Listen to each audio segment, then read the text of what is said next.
don't need a high-end designer or a lot of money to get a luxe look. Be your own interior designer. This is Affordable Interior Design, the podcast. Here's your host, Betsy Helmuth.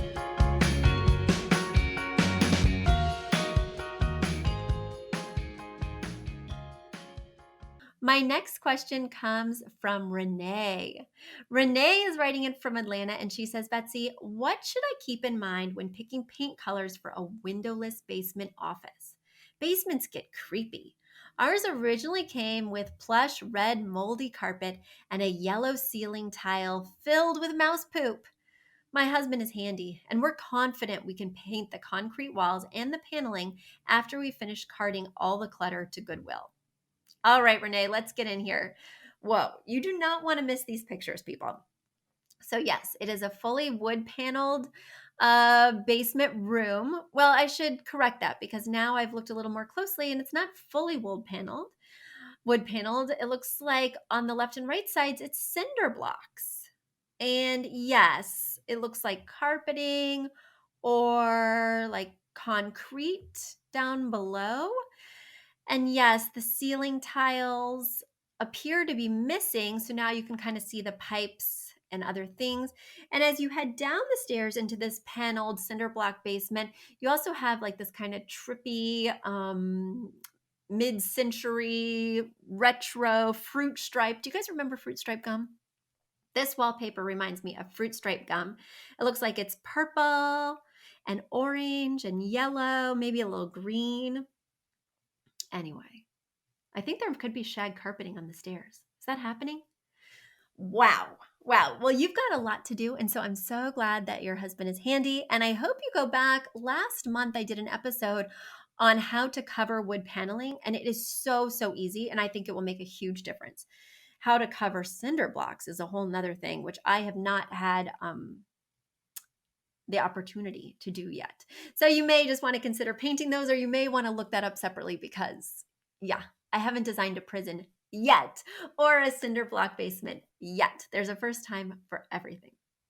But, the thing that you want to think about as you're designing a basement is that basements tend to be cold and cavey, especially ones that don't have big windows, don't have a lot of natural light, like your case.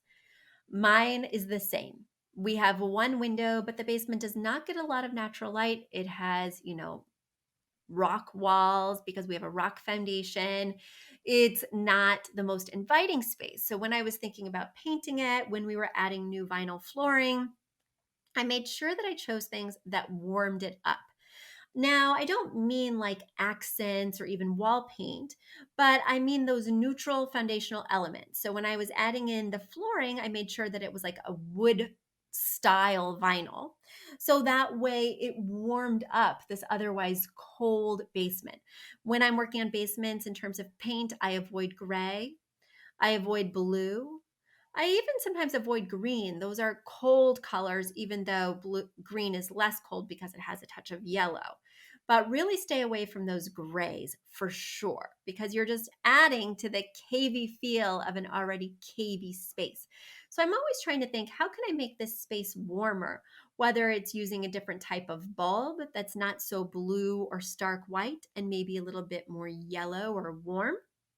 Whether that means warmer paint in terms of ivories or beiges, just anything you can do foundationally to make it feel warmer rather than cooler. I hope that makes sense, and I hope it inspires you as you start to select some finishes for your basement, Ranae. Keep us posted. A big thank you to Aton and the Embassy who wrote our theme song. A shout out to Catherine Heller who owns the podcast shop and is our editor extraordinaire. We also want to thank Ginny Sunasan and her team at the Savvy Podcast Agency for their help with our social, our YouTube channel, and so much more. We also want to thank Uploft, which is our parent company who supports this podcast. And lastly, we owe a huge debt of gratitude to you. Thank you so much for tuning in and for all your support.